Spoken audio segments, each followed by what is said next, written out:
Dans ce texte, l'auteur explique qu'il ne cherche ni à créer de la peur, ni à créer des concepts. Il mentionne que lorsqu'une personne se conscientise et croit en Dieu, cette croyance crée une énergie particulière permettant à l'ego de se connecter au mental. Cependant, en découvrant autre chose que cette conception de Dieu, l'ego a tendance à renier cette croyance et tout ce qui y est associé. L'auteur souligne que la compréhension de Dieu telle que l'homme l'a conçue est fausse, mais que certains mécanismes doivent être compris.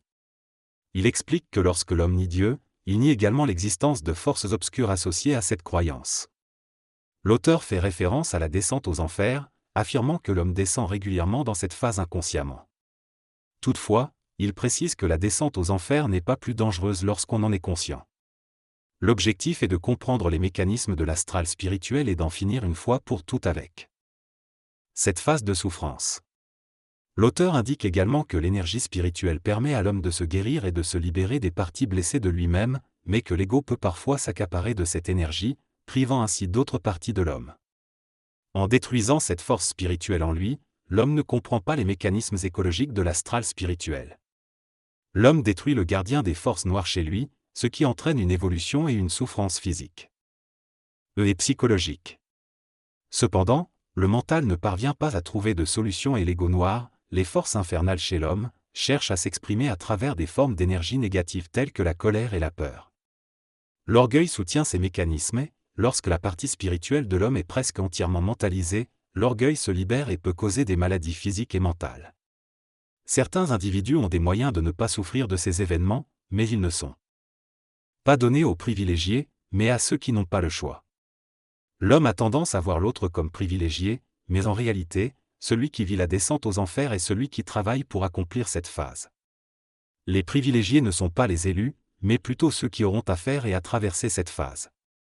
Lorsque l'homme perçoit que sa vibration est suffisamment puissante, il peut tenter de régler les mécanismes infernaux en lui et se connecter à l'infernalité planétaire. Dans cet extrait, il est mentionné que la descente aux enfers était pratiquée dans l'Antiquité par le Nazaréen et Lazare, le comte de Saint-Germain. Au Québec, quelques personnes sont actuellement en train de vivre cette phase d'initiation. La descente aux enfers implique une connaissance approfondie de la parole, de la voix et du verbe, ainsi qu'une évolution de l'autorité mentale. Cela nécessite également d'accepter inconditionnellement que tout ce que les sens perçoivent puisse être réel.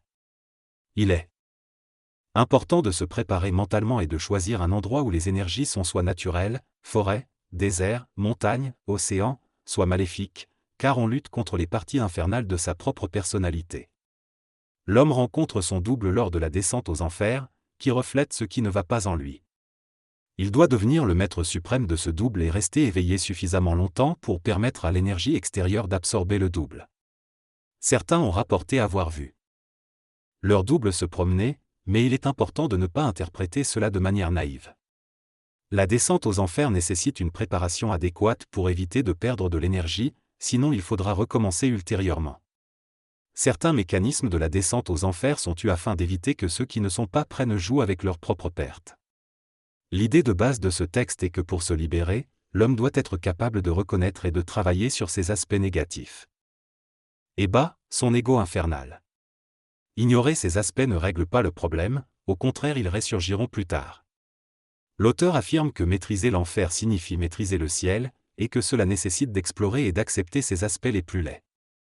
Lorsqu'une personne est prête à le faire, elle entame un processus de transformation en utilisant sa parole et son autorité mentale pour instruire et aider les entités infernales en elles-mêmes. Lorsque la haine disparaît, l'amour grandit, et l'amour intelligent et rayonnant émerge. L'auteur explique que l'homme doit être capable de parler aux forces infernales avec autorité, comme le Nazaréen l'a fait dans les écrits mentionnés. Il faut être capable de créer l'ordre avant de pouvoir donner des ordres réels. Enfin, l'auteur souligne que maîtriser l'enfer est nécessaire pour se libérer et créer l'ordre, même dans les pires conditions matérielles. Il est question de l'expression atomique de l'énergie intelligente, qui crée de l'ordre. Là où l'esprit ne le peut pas. Cette énergie se libère des mécanismes matériels, car elle en est le souverain. La descente aux enfers est un processus que l'on applique au niveau PMC, programme maître-contrôleur, mais seulement lorsque la personne est prête. Il est important de ne pas la précipiter. Certains individus ont déjà fait cette initiation solaire, et d'autres la vivent actuellement. Plus il y aura de personnes qui l'auront vécu, plus cela deviendra facile pour les autres. La descente aux enfers consiste à maîtriser les forces infernales et à ne plus avoir peur. Les détails de cette initiation ne sont pas abordés. Cette troisième partie de la conférence sur la descente aux enfers est destinée aux participants du PMC, et les questions peuvent être envoyées à l'aide du numéro du PMC et du jour de cours. L'intégration énergétique en cours ne peut pas être appréhendée par l'ego, qui peut poser des questions mais devrait d'abord réécouter la conférence. Il est répété que le programme PMC ne prépare pas à l'initiation par le feu, car le but est de réussir du premier coup. La conférence est terminée.